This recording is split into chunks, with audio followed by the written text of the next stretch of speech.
اللہ تعالیٰ کی رحمت ایک خاص ہے، ایک عام ہے. اس کی عام رحمت سب کے لیے ہے، تمام انسانوں کے لیے، تمام حیوانوں کے لیے، تمام مخلوقات کے لیے. لیکن اس کی خاص رحمت صرف ان کے لیے ہے جو اس پر ایمان لاتے ہیں، جو اس کے اطاعت گزار ہیں، اس کے فرما بردار ہیں. تو آج ہم انشاءاللہ یہ دیکھیں گے کہ اللہ سبحانہ وتعالیٰ کے خاص بندے جو اللہ تعالیٰ کی اطاعت میں وقت گزارتے ہیں، اللہ کو راضی کرنے کی کوشش کرتے ہیں، اللہ سبحانہ وتعالیٰ ان پر کس طرح اپنی رحمت نچھاور کرتا ہے. اللہ سبحانہ وتعالیٰ کا یہ نام قرآن مجید میں متعدد بار استعمال ہوا ہے. بسم اللہ میں تو خیر الرحمن کے ساتھ ہر جگہ ہی آتا ہے، بسم اللہ الرحمن الرحیم. لیکن اللہ پاک کے کچھ اور نام بھی ایسے ہیں جن کے ساتھ الرحیم کا لفظ آتا ہے. مثلاً التواب، بہت زیادہ توبہ قبول کرنے والا. الغفور، بہت زیادہ بخشش فرمانے والا. الرؤوف، بہت زیادہ شفقت کرنے والا.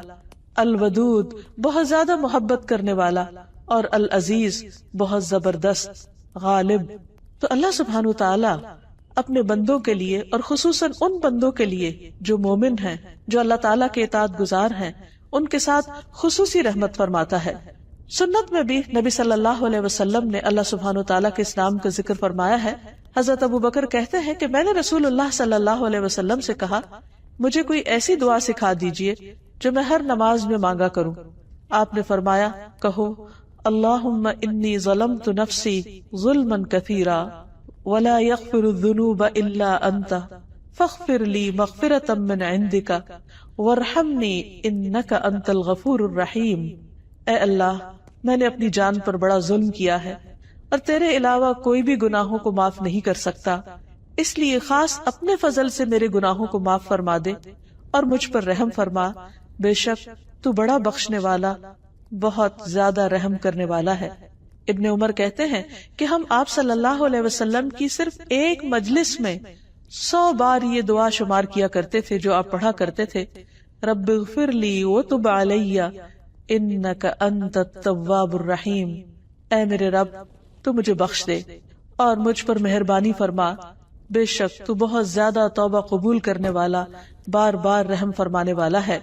پھر اسی طرح اللہ سبحانہ وتعالی اہل ایمان کے ساتھ اپنی یہ رحمت اور شفقت اور مہربانی صرف آخرت میں ہی نہیں کرے گا، بلکہ دنیا میں بھی اس کی رحمت اور شفقت اپنے بندوں پر نظر آتی ہے. بہت سے جگہوں پر ہم دیکھتے ہیں کہ اللہ سبحانہ وتعالی کا یہ وعدہ ہے کہ اگر تم اللہ کی اطاعت کرو گے، تقوی اختیار کرو گے، تو اللہ تعالیٰ تم پر اپنی رحمت فرمائے گا. سورۃ الحدید میں اللہ تعالیٰ فرماتے ہیں، یا ایھا الذین آمنوا اتقوا اللہ، اے لوگو جو ایمان لائے ہو اللہ سے ڈرو. وآمنوا برسولہ، اور اس کے رسول پر ایمان لے آؤ.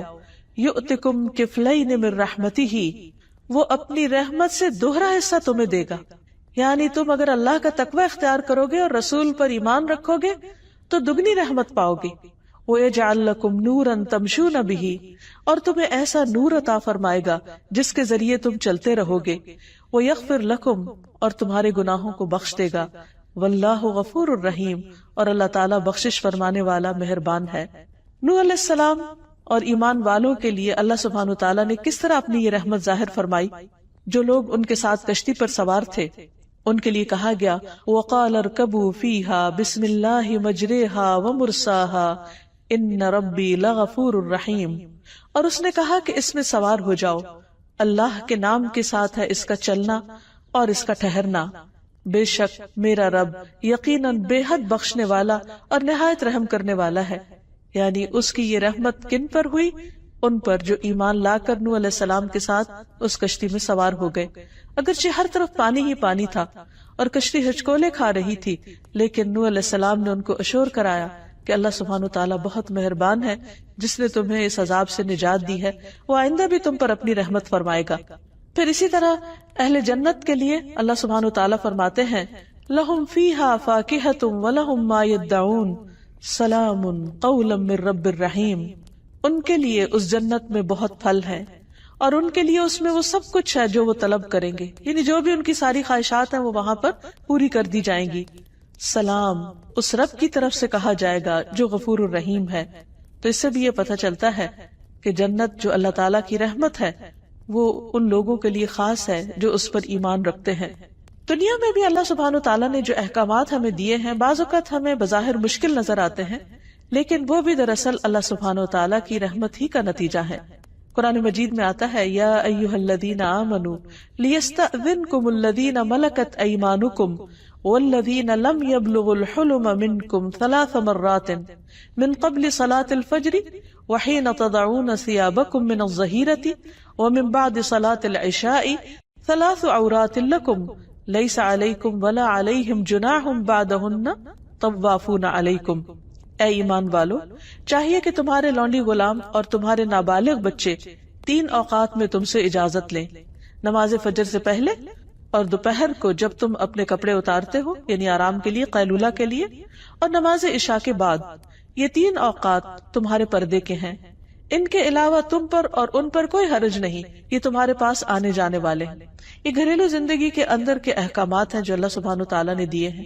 اس میں بظاہر ایک رکاوٹ نظر آتی ہے، لیکن ابن عباس کہتے ہیں بلا شبہ اللہ عز و جل حلیم ہے اور مومنوں پر بہت رحم فرمانے والا ہے، اور وہ پردے کو پسند کرتا ہے، کیونکہ اس دور میں گھروں میں باقاعدہ دروازے نہیں ہوتے تھے اور پردے اور کپڑے کے پردے وغیرہ ہوتے تھے، تو بعض اوقات کوئی خادم آتا، بچہ یا کوئی بچی آ جاتی اور مرد اپنی بیوی کے ساتھ ہوتا، تو اللہ تعالیٰ نے انہیں پردے کے ان اوقات میں اجازت لینے کا حکم دیا۔ تو اللہ تعالیٰ کا یہ حکم مومنوں کے لیے اس کی رحمت کا باعث تھا، یعنی رحمت کی وجہ سے اس نے عطا کیا۔ پھر اسی طرح ہم دیکھتے ہیں کہ مختلف اوقات میں اللہ تعالیٰ اپنے نیک بندوں کی جس طرح دعائیں سنتے ہیں اور جس طرح ان کی فریادیں سن کر ان پر رحم فرماتے ہیں، اس کا ذکر بھی قرآن مجید میں ملتا ہے۔ زکریا علیہ السلام زندگی کے ایک بڑے حصے کو گزار چکے تھے، انتہائی بڑھاپے کی عمر میں پہنچ چکے تھے، لیکن اپنے رب کی رحمت سے کبھی مایوس نہیں ہوئے۔ وہ کہتے ہیں لم اکن بدعائک رب شقیا، اللہ تجھ سے دعا مانگ کر تو میں کبھی بدبخت رہا ہی نہیں، میری دعا تو ہمیشہ سنی گئی، میں کیسے تجھ سے مایوس ہو سکتا ہوں۔ اسی لیے سورۃ مریم میں آتا ہے ذکر رحمت ربک عبدہ زکریا اذ نادى ربه نداء خفيا قال رب انی وهن العظم مني واشتعل الرأس شيبا ولم أكن بدعائك رب شقيا۔ رب کی اپنے بندے زکریا پر رحمت کا ذکر ہے جب اس نے اپنے پروردگار کو چپ کے پکارا اور کہا اے میرے رب، یقیناً میں ہوں کہ میری ہڈیاں کمزور ہو گئیں اور سر بڑھاپے سے شعلے مارنے لگا، یعنی بالکل سفید ہو چکا ہے، اور اے میرے رب میں تجھے پکارنے میں کبھی بھی محروم نہیں ہوا، یعنی تو نے ہمیشہ مجھ پر رحمت کی۔ اور واقعی جب انہوں نے رب کی رحمت کو پکارا تو اللہ سبحانہ وتعالیٰ نے اس بڑھاپے میں، جبکہ وہ خود بھی بوڑھے تھے اور ان کی بیوی بھی بانجھ ہو چکی تھی، ان کی دعا سنی اور انہیں یحییٰ علیہ السلام جیسی اولاد دی، جس کا نام بھی اللہ سبحانہ وتعالیٰ نے خود رکھا۔ پھر اسی طرح بعض اوقات اہل ایمان پر دنیا میں امتحان آتے ہیں، آزمائشیں آتی ہیں، تو لوگ عموماً یہ کہتے ہیں کہ پھر رب کی رحمت تو نہ ہوئی، لیکن حقیقت یہ ہے کہ بعض امتحان اور بعض مشکلات بھی انسان کے لیے رحمت ہوتے ہیں۔ اللہ سبحانہ وتعالیٰ قرآن مجید میں فرماتے ان مع العسر یسرا فإن مع العسر یسرا، بے شک تنگی کے ساتھ آسانی، بس یقیناً تنگی کے ساتھ آسانی بھی ہے۔ یعنی اگر کبھی ایمان کے باوجود، نیک کام کرنے کے باوجود، دعاؤں کے باوجود حالات مشکل ہو، زندگی میں تکلیف ہو، پریشانی ہو، تو بھی کبھی یہ نہیں سوچنا چاہیے کہ ہمارا رب ہم سے ناراض ہے یا وہ دعا نہیں سنتا یا اس سے کسی بھی قسم کا ایسا کوئی گلہ شکوہ نہ ہو، کیونکہ کسی بھی چیز میں تاخیر یہ بھی اللہ کے اذن سے ہوتی۔ اللہ ہر حال میں اپنے بندوں پر مہربان ہے، ہم نہیں جانتے، ہم تو ظاہری چیزوں کو دیکھ کر فیصلے کرتے ہیں، لیکن وہ مہربان رب جانتا ہے کہ مجھے اپنے بندے کو کس وقت کس نعمت سے نوازنا ہے، کون سی نعمت اسے کب ملے گی تو وہ حقیقت میں شکر گزار ہوگا، اور کون سی نعمت اس کے اندر فرما برداری کی بجائے نافرمانی بھی لا سکتی ہے۔ اس لیے وہ اپنے بندے کو کچھ چیزوں سے روک کر رکھتا ہے، اور اس روکنے میں ہی بندے کے لیے فائدہ اور بھلائی ہوتی ہے۔ اصل بات یہ ہے کہ انسان اپنے رب پر اعتماد کرتے ہوئے، اس کے فیصلوں پر یقین کرتے ہوئے اور اس کی رحمت کو محسوس کرتے ہوئے اس پر پورا ٹرسٹ رکھے اور اس کے فیصلوں کو دل سے قبول کر لے، کیونکہ اس کے یہ فیصلے بھی رحمت پر ہی مبنی ہے۔ نبی صلی اللہ علیہ وسلم کی اہلیہ حضرت عائشہ کہتی ہے میں نے رسول اللہ صلی اللہ علیہ وسلم سے طاعون کے بارے میں پوچھا، پلیگ بیماری ہے۔ آپ نے فرمائی ایک عذاب ہے، اللہ تعالیٰ جس پر چاہتا ہے بھیجتا ہے، لیکن بعض اوقات اس بیماری کا شکار مسلمان بھی ہو جاتے ہیں. تو پھر کیا وہ لوگ جو ایمان کی حالت میں ہیں یا وہ لوگ جو اچھے کام کر رہے ہیں، اگر وہ اس بیماری کا شکار ہو جائیں تو کیا ان پر بھی عذاب آ گیا؟ نہیں. فرمایا بے شک اللہ نے اس کو مومنوں کے لیے باعث رحمت بنایا ہے. وہ کس طرح؟ وہ اس طرح کہ اگر کوئی طاعون کی بیماری میں فوت ہو جاتا ہے تو وہ شہادت کا مرتبہ پاتا ہے، اور شہید کا درجہ اور رتبہ تو سب کو معلوم ہے. ایک اور روایت میں آتا ہے رسول اللہ صلی اللہ علیہ وسلم نے فرمایا جب زمین میں برائی عام ہو جائے گی تو اللہ تعالیٰ اہل زمین پر اپنا عذاب نازل فرما دے گا. اگر ان میں نیک لوگ ہوئے تو جو لوگوں کو پہنچا وہ ان کو بھی پہنچے گا، کیونکہ بعض اوقات ایسی چیزیں آ جاتی ہیں، کوئی طوفان آ جاتے ہیں، آندھی آ جاتی ہے، زلزلے آ جاتے ہیں، اس میں نیک و بد سبھی پس جاتے ہیں. تو ایسی صورت میں اگر وہ کسی قوم پر عذاب بھی ہو تو اس کے اندر پائے جانے والے اہل ایمان کے لیے وہ چیز بھی رحمت بن جاتی ہے. فرمایا پھر وہ اللہ کی رحمت کی طرف لوٹ آئیں گے، یعنی وہ اللہ سے اس حال میں جا ملیں گے کہ اللہ تعالیٰ ان سے راضی ہوگا اور وہ آخرت میں اللہ کی رحمت کو پالیں گے. کیونکہ مومن کو اس دنیا میں کوئی بھی تکلیف جو آتی، کوئی بھی پریشانی جو آتی، حتیٰ کہ اگر اس کو صرف ایک کانٹا بھی چبھ جاتا ہے، کوئی کانٹے کی پرک بھی ہو جاتی، تو اس پر بھی اس کے گناہ معاف ہوتے ہیں، اس پر بھی وہ اللہ سبحانہ وتعالیٰ کا قرب حاصل کرتا ہے. تو اس لیے مومن کے تو ہر حال میں خیر ہی خیر ہے، اس کے ہر حال میں بھلائی ہی بھلائی ہے. اور یہ چیز مومن کے سوا کسی کو نصیب نہیں کہ جب اس کو کوئی نعمت پہنچتی ہے اور وہ شکر ادا کرتا ہے تو اللہ تعالیٰ اس سے راضی ہوتا ہے، اللہ تعالیٰ اس سے خوش ہو جاتا ہے. اور اگر اسے کوئی تکلیف آتی ہے اور اس پر وہ صبر کرتا ہے تو اللہ سبحانہ وتعالیٰ کی رضا پاتا ہے، اور صبر پر اس کو بے حد و حساب اجر ملتا ہے. اس لیے اگر آپ اچھے کام کر رہے ہو، اللہ کی عبادت میں بھی کمی نہ کرتے ہو، صدقہ خیرات بھی کرتے ہو، اور بھی نیکی کے کاموں میں بڑھ چڑھ کر حصہ لیتے ہو، اور ان سب کاموں کے کرنے کے باوجود اگر پھر حالات تنگ ہو جائے، فقر و فاقہ آ جائے یا کسی اور طرح کی آزمائش آ جائے، تو کبھی بھی شیطان یہ وسوسہ دل میں ڈالنے میں کامیاب نہ ہو کہ تمہارا رب تم پر ناراض ہے اور وہ تم پر اپنی رحمت کبھی بھی نہیں بھیجے گا یا کبھی تمہاری دعا قبول نہیں ہوگی. نہیں، بندہ مومن کے لیے اس دنیا میں ہر چیز رحمت ہی رحمت ہے، کبھی اچھی شکل میں اور کبھی تکلیف دہ شکل میں، کیونکہ بعض تکلیفیں انسان کو اللہ سبحانہ تعالیٰ سے اور زیادہ قریب کر دیتی. ایک روایت سے یہ پتہ چلتا ہے کہ بندے کے لیے اللہ سبحانہ تعالیٰ نے خاص مقام اور درجہ رکھا ہوتا ہے اپنے ہاں. جب اللہ تعالیٰ دیکھتا ہے کہ بندہ صرف اپنے عمل کی بنا پر اس درجے کو نہیں پہنچ پا رہا تو وہ اس پر کوئی امتحان بھیج دیتا ہے، کوئی تکلیف بھیج دیتا ہے، اور جب وہ اس پر صبر کرتا ہے تو اس صبر کی وجہ سے وہ اس بلند منزل کو بہت تیزی سے پہنچ جاتا ہے. تو بعض اوقات ہم سوچتے ہیں کہ ہم تو اچھے کام کر رہے تھے، پھر ہم پر یہ مصیبت کیوں آئی، پھر ہماری یہ مشکل کیوں کھڑی ہوئی. اس وقت بندے کو سمجھ نہیں آتی، لیکن بندے کی سمجھ تو معمولی ہے، کمزور ہے، بندے کو ہر بات سمجھ آ ہی نہیں سکتی. اللہ سبحانہ تعالیٰ کا علم کامل ہے، اور اللہ کے علاوہ ساری مخلوق کا علم تو ایک قطرے کے برابر بھی نہیں. اس لیے ہمیں ایسی باتیں کیسے سمجھ آئیں گی کہ کوئی تکلیف ہم پر کیوں آئی ہے. لیکن اللہ سبحانہ تعالیٰ اپنے بندوں پر ہر حال میں مہربان ہے، اور وہ تکلیف کے ذریعے بھی دراصل بندے پر رحم کر رہا ہوتا ہے. پھر اسی طرح بعض اوقات انسان کے ایمان کا امتحان ہو جاتا ہے، اور ایسے حالات پیش آتے ہیں کہ انسان کو اپنی زبان سے وہ بات کہنی پڑ جاتی ہے جو اس کا دل نہیں کہہ رہا ہوتا، یا بعض اوقات کسی ایسی سچویشن میں ہوتا ہے کہ وہ اللہ کی اطاعت کرنا چاہتا ہے لیکن وہ نہیں کر رہا ہوتا، نہیں کر پاتا باوجود کوشش کے. تو ایسی صورت میں بھی اللہ سبحانہ و تعالیٰ اس پر ناراض نہیں ہوتا. مثلا اسلام سے پہلے دور جاہلیت میں مدینہ میں بعض لوگ لونڈیوں سے کوہبہ گری کا کام کرواتے تھے، یعنی پروسٹیٹیوشن عام تھی. اسلام نے اس کو روکنے کی پوری کوشش کی اور اس کو حرام قرار دیا، اور بہت سے لوگوں کو اس عذاب سے نجات بھی دلائی. اس کے باوجود بعض لوگ جو مسلمان نہیں تھے وہ اس غلط کام میں ملوث تھے.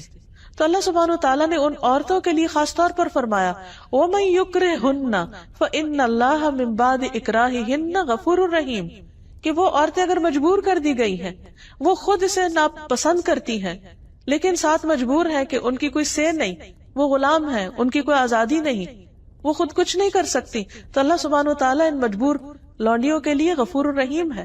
کیونکہ اللہ سے بڑھ کر کون جانتا ہے کہ اس کا کوئی بندہ کس حال میں ہے، وہ کتنی سٹرگل کر رہا ہے، کتنی کوشش کر رہا ہے. تو بعض اوقات کوشش کے باوجود بھی اگر انسان کچھ اچھے کام نہیں کر پاتا جو وہ کرنا چاہتا ہے تو اللہ تعالیٰ اس کی نیت کا اجر ہی لکھ لیتے ہیں. حدیث میں آتا ہے تمہارا رب تبارک و تعالیٰ بڑا رحیم ہے. اگر کوئی شخص نیکی کا ارادہ کرتا ہے اور اسے کر نہیں پاتا تو اس کے لیے صرف ارادے پر، صرف نیت پر اس کے لیے ثواب لکھ لیتا ہے. پھر اگر وہ اسے کر گزرتا ہے تو اس کے لیے 10 نیکیوں سے لے کر 700 گنا تک لکھ دیتا ہے، بلکہ اس سے بھی زیادہ ثواب لکھ دیا جاتا ہے. اور اگر کوئی شخص گناہ کا ارادہ کرتا ہے اور پھر اس کو کرتا نہیں ہے تو اس نہ کرنے پر بھی اس کے لیے نیکی کا ثواب لکھ دیا جاتا ہے، حالانکہ اس کا ارادہ تھا برا کرنے کا لیکن اس نے کیا نہیں. اور اگر وہ اس کو کر لیتا ہے تو اس گناہ پر صرف 1 گناہ لکھا جاتا ہے، یا اللہ تعالیٰ اس کو بھی مٹا دیتا ہے. تو آپ دیکھیے اللہ کی رحمت. کیا کوئی اور ایسا ہو سکتا ہے؟ ہل تعلم لہ سمیہ، کوئی بھی ایسا مہربان نہیں ہو سکتا کہ جو صرف انسان کی اچھی نیت اور اچھے ارادے پر اس کو اجر دینے والا ہو، یا اگر کوئی اپنا برا ارادہ بدل لے تو اس پر بھی شاباش دینے والا ہو. پھر اسی طرح اللہ سبحانہ وتعالی ایمان والوں پر نہ صرف یہ کہ ان کی زندگی میں اور آخرت میں، بلکہ دنیا سے ان کے جانے کے بعد بھی ان کے اعمال کی حفاظت کرتا ہے. یہ بھی اس کی خاص رحمت ہے. مثلا نبی صلی اللہ علیہ وسلم جب مدینہ تشریف لائے تو 16-17 ماہ تک تقریباً بیت المقدس کی طرف منہ کر کے نماز پڑھتے رہے. اس کے بعد تحویل قبلہ کا حکم ہوا، خانہ کعبہ کی طرف رخ کرنے کا. تو ایسے میں وہ لوگ جو اس دوران فوت ہو گئے تھے اور انہوں نے پہلے ہی قبلے کو یعنی قبلہ اول کو ہی اپنا قبلہ بنا رکھا تھا، تو ان کے دل میں یہ خیال پیدا ہوا باقی لوگوں کے کہ کہیں ان کی نمازیں ضائع تو نہیں ہو گئی. تو اس پر اللہ سبحانہ تعالیٰ نے فرمایا کہ اللہ ایسا نہیں کہ تمہارے ایمان ضائع کر دے، بے شک اللہ اپنے بندوں پر بڑی شفقت کرنے والا اور بڑا رحیم ہے. وہ تو بندے کا دل دیکھتا ہے کہ اس کے اندر کیا شوق ہے، کیا ارادہ ہے، وہ خود کیا کرنا چاہتا ہے. تو اگر ایک بندہ خود نیکی کا ارادہ کرتا ہے اور اچھی نیت کے ساتھ کوئی اچھا کام کرتا ہے لیکن اس کی سمجھ میں بات درست نہیں ہوتی وہ، تو بھی اللہ تعالیٰ اس پر اس کو اجر دے دیتا ہے. پھر ایمان والوں کی اولاد پر اللہ تعالیٰ رحمت کرتا ہے. سورۃ کہف میں ایک بہت خوبصورت واقعہ ملتا ہے جس میں موسیٰ علیہ السلام خضر علیہ السلام سے ملاقات کرنے کے لیے جاتے ہیں. پھر خضر علیہ السلام ان کو کچھ سکھانے کے لیے کشتی میں سوار ہوتے ہیں اور مختلف جگہوں کا ٹور کرتے ہیں. اس دوران وہ ایک بستی میں جاتے ہیں، وہاں سے کھانا مانگتے ہیں لیکن انہیں کھانا نہیں ملتا. راستے میں وہ دیکھتے ہیں چلتے ہوئے کہ ایک دیوار گرنے لگی ہے تو وہ اس کو تعمیر کر دیتے ہیں. موسیٰ علیہ السلام بہت حیران ہوتے ہیں کہ جس بستی والوں نے آپ کو کھانا نہیں دیا آپ ان کی دیوار تعمیر کر رہے ہیں. تو اس پر بعد میں جب انہوں نے اس کی وجہ بتائی فرمایا کہ وَأَمَّا الْجِدَارُ فَكَانَ لِغُلَامَيْنِ يَتِيمَيْنِ فِي الْمَدِينَةِ وَكَانَ تَحْتَهُ كَنْزٌ لَهُمَا وَكَانَ أَبُوهُمَا صَالِحًا فَأَرَادَ رَبُّكَ أَن يَبْلُغَا أَشُدَّهُمَا وَيَسْتَخْرِجَا كَنْزَهُمَا رَحْمَةً مِّن رَّبِّكَ. اور رہی دیوار تو وہ شہر میں 2 یتیم لڑکوں کی تھی اور اس کے نیچے ان دونوں کے لیے ایک خزانہ دفن تھا جو ان کا باپ ان کے لیے چھوڑ گیا تھا. اور ان کا باپ نیک آدمی تھا، وہ نیک آدمی دنیا سے چلا گیا، بچے چھوٹے ہیں، کوئی ان کی حفاظت کرنے والا نہیں. ان کے مال و متاع کی حفاظت اللہ سبحانہ وتعالی خضر علیہ السلام کو بھیج کے کر رہے ہیں اور اس پر دیوار بنوا رہے ہیں. اور اس موقع پر جب ان کو انٹرٹین ہی نہیں کیا گیا لیکن پھر بھی اللہ نے ان کے دل میں یہ خیال ڈالا. اور اس کی وجہ کیا تھی کہ تیرے رب نے چاہا کہ یہ بچے اپنی جوانی کو پہنچ جائیں اور اپنا خزانہ نکال لیں تیرے رب کی طرف سے رحمت کرتے ہوئے. رحمت من ربک، یہ ہے رب کی رحمت کہ بعض اوقات اللہ سبحانہ وتعالیٰ وہاں سے ہماری حفاظت کر رہا ہوتا ہے کہ ہم خود بھی نہیں جانتے، ہمیں پتہ بھی نہیں ہوتا. اور اسی طرح آخرت میں بھی اللہ سبحانہ وتعالیٰ اپنے خاص بندوں کے چہروں کو روشن کر دیں گے اور انہیں اپنی رحمت میں لے لیں گے. جس طرح دنیا میں ان کی حفاظت کرتے رہے، آخرت کے عذاب اور آخرت کی پریشانیوں سے بچا کر ان کو اپنی خاص مہربانی اور اپنی رحمت میں جگہ عطا فرمائیں گے. اللہ سبحانہ وتعالیٰ نے ان یتیم بچوں کے مال کی حفاظت کی اپنی خاص رحمت کی وجہ سے. اور یہاں یہ بھی یاد رہے کہ جب اللہ تعالیٰ کسی پر رحمت کرنا چاہتا ہے، اپنا فضل فرمانا چاہتا ہے، تو کوئی اس کو روک نہیں سکتا. بندوں میں تو عام طور پر کیا ہوتا ہے کہ ایک شخص اگر دوسرے پر احسان کرنے لگتا ہے اور کسی کو پتہ چل جاتا ہے تو عموماً اس کو روک دیا جاتا ہے دوسرے شخص کی کوئی خرابی یا کوئی کوتاہی بتا کر یا بعض اوقات جھوٹا الزام لگا کر. لیکن اللہ سبحانہ وتعالی ساری رحمت اس کی اپنی، فضل اس کا اپنا، وہ جس پر چاہے کرے اور جب چاہے کرے، کوئی اس کو روک نہیں سکتا. ارشاد باری تعالی ہے ما یفتح اللہ للناس من رحمت فلا ممسک لها وما یمسک فلا مرسل له من بعده وهو العزیز الحکیم. جو کچھ اللہ لوگوں کے لیے رحمت میں سے کھول دے عطا کر دے تو اسے کوئی بند کرنے والا نہیں. عام طور پر ہم سمجھتے ہیں کہ فلاں کے حسد کی وجہ سے نعمت رک گئی یا فلاں وجہ سے. نہیں، اگر اللہ دینے والا ہو تو کوئی روک نہیں سکتا. جیسے ہم ہر نماز کے بعد بھی پڑھتے ہیں اللہم لا مانع لما اعطیت ولا معطی لما منعت. اللہ کوئی رکاوٹ نہیں ڈال سکتا جس کو تو عطا کرے، اور کوئی دے نہیں سکتا جس سے تو روک دے. تو یہاں بھی کیا فرمایا کہ جو کچھ اللہ لوگوں کے لیے رحمت میں سے کھول دے تو اسے کوئی بند کرنے والا نہیں، اور جو بند کر دے تو اس کے بعد اسے کوئی کھولنے والا نہیں. وہی سب پر غالب اور کمال حکمت والا ہے. اس لیے ہمیشہ ہمیں اللہ کا فضل مانگتے رہنا چاہیے، اس کی رحمت کو پکارتے رہنا چاہیے. نبی صلی اللہ علیہ وسلم مشکل حالات میں یا حی یا قیوم برحمتک استغیث پڑھا کرتے تھے. اے زندہ رہنے والے، اے قائم رہنے اور رکھنے والے، تیری رحمت کی فریاد کرتا ہوں. کیونکہ ہمارے پاس وہ نیک عمل نہیں ہے، ہمارے پاس اندر تو وہ خوبی نہیں ہے کہ جس کی بنا پر اللہ سبحانہ وتعالی رحم فرمائے. ہاں، ہم اللہ سبحانہ وتعالی سے اس کا خاص فضل مانگتے ہیں کہ وہ اپنی جناب سے رحمت عطا کر دے. پھر بندہ مومن جب دنیا سے جانے لگتا ہے تو اس وقت اس کی روح نکالنے کے لیے بھی اللہ تعالیٰ رحمت کے فرشتے بھیجتے ہیں جو اس کے ساتھ مہربانی کا معاملہ کرتے ہیں اور خوشبودار کفن میں اس کو روح لپیٹ کر لے جاتے ہیں. تو آئیے یہاں ہم دیکھتے ہیں کہ اللہ سبحانہ وتعالیٰ کی رحمت پانے کے اسباب کیا ہیں. ہمیں کیا کرنا چاہیے کہ اللہ سبحانہ وتعالیٰ ہم پر اپنی رحمت فرمائے. سب سے پہلی چیز تو اللہ پر ایمان لانا ہے، اس کی اطاعت کرنا ہے، اس کا تقوی اختیار کرنا ہے. لیکن اعمال میں سب سے پہلا عمل جو اللہ سبحانہ وتعالیٰ کی رحمت کا باعث بنتا ہے وہ نماز ہے.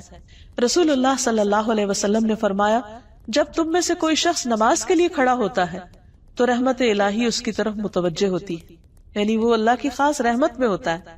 لہٰذا اسے ادھر ادھر کنکریوں سے نہیں کھیلنا چاہیے، یعنی اسے بھی اللہ کی طرف متوجہ رہنا چاہیے کیونکہ اللہ تعالیٰ اس پر توجہ فرما رہے ہیں. پھر اسی طرح اللہ اور اس کے رسول صلی اللہ علیہ وسلم کی اطاعت یہ رحمت کا باعث بنتی ہے. سورۃ آل عمران میں فرمایا وَأَطِیعُوا اللَّهَ وَالرَّسُولَ لَعَلَّکُمْ تُرْحَمُونَ، اور اللہ اور اس کے رسول کا حکم مانو تاکہ تم پر رحم کیا جائے. اسی طرح قرآن مجید کی تعلیمات کی پیروی کرنا یہ بھی اللہ سبحانہ وتعالیٰ کی رحمت کا ذریعہ ہے. سورۃ الانعام میں فرمایا وَهَذَا كِتَابٌ أَنزَلْنَاهُ مُبَارَكٌ فَاتَّبِعُوهُ وَاتَّقُوا لَعَلَّكُمْ تُرْحَمُونَ، اور یہ ایک کتاب ہے جسے ہم نے نازل کیا ہے، بڑی برکت والی ہے، بہت مبارک ہے، بس اس کی پیروی کرو، اس کتاب کو فالو کرو اور تقوی اختیار کرو تاکہ تم پہ رحم کیا جائے. یعنی اگر کوئی شخص یہ چاہتا ہے کہ اس پر اللہ تعالیٰ کی رحمت اور فضل ہو تو اسے چاہیے کہ قرآن سے رشتہ جوڑے، قرآن کی پیروی کرے، قرآن کو پڑھے، اس کو سمجھے اور اس کے مطابق اپنی زندگی بسر کرے. پھر اسی طرح ایک اور جگہ پر آتا ہے وَاكْتُبْ لَنَا فِي هَذِهِ الدُّنْيَا حَسَنَةً وَفِي الْآخِرَةِ إِنَّا هُدْنَا إِلَيْكَ قَالَ عَذَابِي أُصِيبُ بِهِ مَنْ أَشَاءُ وَرَحْمَتِي وَسِعَتْ كُلَّ شَيْءٍ فَسَأَكْتُبُهَا لِلَّذِينَ يَتَّقُونَ وَيُؤْتُونَ الزَّكَاةَ وَالَّذِينَ هُمْ بِآيَاتِنَا يُؤْمِنُونَ. موسیٰ علیہ السلام اور ان کے ساتھیوں نے دعا کی اور ہمارے لیے اس دنیا میں بھلائی لکھ دے، یعنی اس دنیا میں بھی ہمیں اچھا عطا کر اور آخرت میں بھی. بے شک ہم نے تیری طرف رجوع کر لیا، اللہ ہم تیری طرف پلٹ رہے ہیں، تیری اطاعت اور فرما برداری کریں گے، تو بھی ہم سے راضی ہو جا. تو اللہ تعالیٰ نے کیا فرمایا میرا عذاب میں اسے پہنچاتا ہوں جسے چاہتا ہوں، اور میری رحمت نے ہر چیز کو گھیر رکھا ہے، سو میں اسے ان لوگوں کے لیے ضرور لکھ دوں گا اپنی رحمت کو جو تقوی اختیار کریں گے اور جو زکوٰۃ دیں گے. یہاں اللہ سبحانہ تعالیٰ نے زکوٰۃ کا ذکر خاص طور پر کیا، نماز کا ذکر یہاں نہیں ہے. تقوی کے بعد زکوٰۃ کا ذکر ہے. نماز کا ذکر نبی صلی اللہ علیہ وسلم کی حدیث میں ہے کہ نماز کی حالت میں اللہ کی رحمت متوجہ ہوتی ہے، اور یہاں پر اللہ تعالیٰ کا وعدہ ہے کہ جو زکوٰۃ دیں گے ان کے لیے میں لازماً اپنی رحمت لکھ دوں گا، اور ان کے لیے جو ہماری آیات پر ایمان رکھتے ہیں، یعنی قرآن مجید پر کسی قسم کا شک نہیں ہونا چاہیے انسان کو. تو جو شخص یہ چاہتا ہے کہ اللہ اس پر مہربانی کر دے، اللہ تعالیٰ اس کی مشکلات آسان کر دے، تو اس کے لیے لازم ہے کہ وہ اللہ تعالیٰ سے ڈرنے والا ہو، اللہ تعالیٰ کی فرما برداری کرنے والا ہو، نہ صرف یہ کہ اپنی جسمانی عبادات میں بلکہ اپنی مالی عبادت میں بھی. پھر اسی طرح قرآن مجید کو خاموشی سے سننے پر بھی رحمت کا وعدہ ہے. فرمایا وَإِذَا قُرِئَ الْقُرْآنُ فَاسْتَمِعُوا لَهُ وَأَنصِتُوا لَعَلَّكُمْ تُرْحَمُونَ، اور جب قرآن پڑھا جائے تو اسے غور سے سنو اور خاموش رہو شاید کہ تم پر رحم کیا جائے. یعنی قرآن مجید اتنی معزز کتاب ہے اللہ تعالیٰ کا کلام ہے، اللہ تعالیٰ کا فرمان ہے، لہذا جو اس پر توجہ کرے گا، جو اس کو امپورٹنس دے گا، وہ بھی اللہ سبحانہ تعالیٰ کی خاص رحمت میں ہوگا۔ پھر اسی طرح استغفار یعنی اپنے گناہوں کی معافی مانگنا۔ اللہ تعالیٰ فرماتے ہیں لولا تستغفرون اللہ لعلکم ترحمون، سورۃ النمل میں فرمایا صالح علیہ السلام نے اپنی قوم سے کہا تم اللہ سے بخشش کیوں نہیں طلب کرتے، یعنی گناہ ہو چکے، زیادتیاں ہو چکی، تو پلٹ آؤ، استغفار کر لو تاکہ تم پر رحم کیا جائے۔ یعنی اگر کوئی شخص یہ سمجھتا ہے کہ اس سے بہت گناہ ہو گئے ہیں اور وہ اللہ کی رحمت سے اب محروم ہے، تو یہ سوچنے کی بجائے اسے فوراً پلٹ آنا چاہیے، گناہوں کو چھوڑ دینا چاہیے اور اللہ تعالیٰ سے معافی مانگتے ہوئے اللہ کی رحمت کو پکارنا چاہیے۔ ایک اور جگہ پر آتا ہے سورۃ النساء میں وَمَن يَعْمَلْ سُوءًا أَوْ يَظْلِمْ نَفْسَهُ ثُمَّ يَسْتَغْفِرِ اللَّهَ يَجِدِ اللَّهَ غَفُورًا رَحِيمًا، اور جو بھی کوئی برا کام کرے یا اپنی جان پر ظلم کرے پھر اللہ سے بخشش مانگے، وہ اللہ کو بے حد بخشنے والا نہایت رحیم پائے گا۔ یعنی جس سے بھی برائی ہو جائے، جس سے بھی کوئی غلطی ہو جائے، چھوٹی ہو یا بڑی ہو، اپنی جان پہ کوئی ظلم ہو جائے، خود کے ساتھ زیادتی ہو جائے اور پھر توبہ کر لے تو اللہ تعالیٰ توبہ قبول کر لے گا۔ جیسے آدم علیہ السلام نے جب وہ بھول کر اس درخت کا پھل کھا بیٹھے اور ان سے جنت کے لباس اتروا لیے گئے، تو اللہ سبحانہ تعالیٰ سے جب انہوں نے معافی مانگنا چاہی تو اللہ تعالیٰ نے رحمت فرماتے ہوئے خود ان کو کلمات سکھا دیے کہ کن الفاظ میں تم مجھ سے دعا کرو تو میں تمہاری دعا قبول کروں گا۔ تو انہوں نے کیا کہا، ربنا ظلمنا انفسنا وان لم تغفر لنا وترحمنا لنکونن من الخاسرین، اے ہمارے رب ہم نے اپنی جانوں پر ظلم کیا، اگر تو نے ہمیں بخشا نہیں اور تو نے ہم پر رحم نہیں کیا تو ہم ضرور نقصان اٹھا جائیں گے۔ تو اللہ سبحانہ تعالیٰ نے ان کو بخش دیا۔ تو یہی سبق ہمارے لیے، آدم کی اولاد کے لیے بھی یہی راہ ہے کہ گناہ ہو جائے تو فوراً پلٹ آؤ، اللہ سے معافی مانگ لو، اور اللہ تعالیٰ التواب الرحیم ہے۔ ایک اور جگہ پر آتا ہے سورۃ الانعام میں وَإِذَا جَاءَكَ الَّذِينَ يُؤْمِنُونَ بِآيَاتِنَا فَقُلْ سَلَامٌ عَلَيْكُمْ كَتَبَ رَبُّكُمْ عَلَى نَفْسِهِ الرَّحْمَةَ أَنَّهُ مَنْ عَمِلَ مِنْكُمْ سُوءًا بِجَهَالَةٍ ثُمَّ تَابَ مِنْ بَعْدِهِ وَأَصْلَحَ فَأَنَّهُ غفور الرحیم۔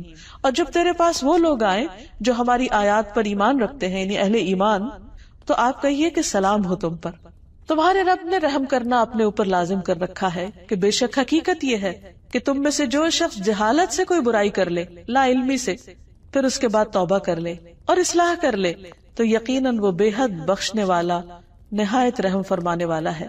تو اس سے پتہ چلتا ہے کہ اللہ سبحانہ تعالیٰ کی رحمت ان لوگوں کے لیے ہے جو توبہ کرتے ہیں۔ پھر اسی طرح اللہ کا ذکر اللہ کی رحمت کا سبب بنتا ہے۔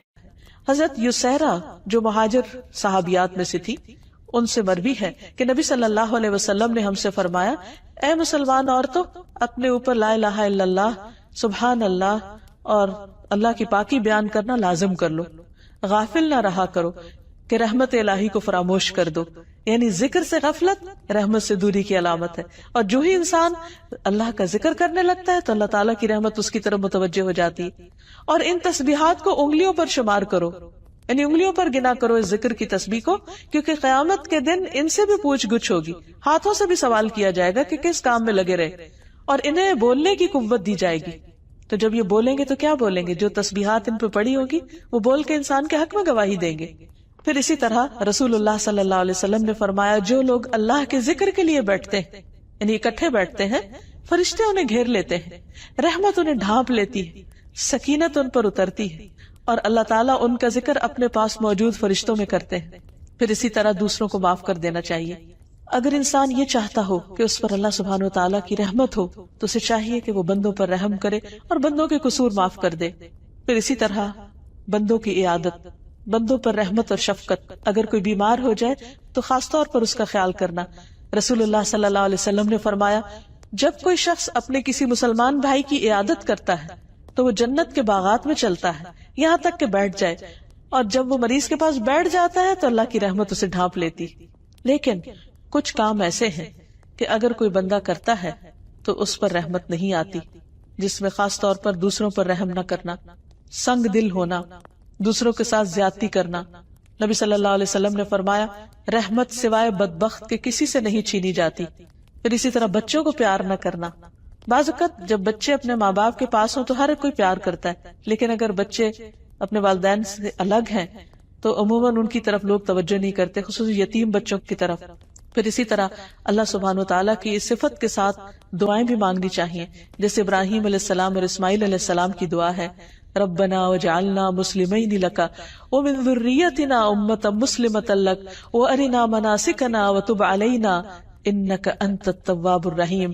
اے ہمارے رب، اور ہمیں اپنے لیے فرما بردار بنا، اور ہماری اولاد میں سے بھی ایک امت اپنے لیے فرما بردار پیدا کر، اور ہمیں عبادت کے طریقے سکھا، اور ہماری توبہ قبول فرما، کیونکہ تو بہت زیادہ توبہ قبول کرنے والا مہربان ہے۔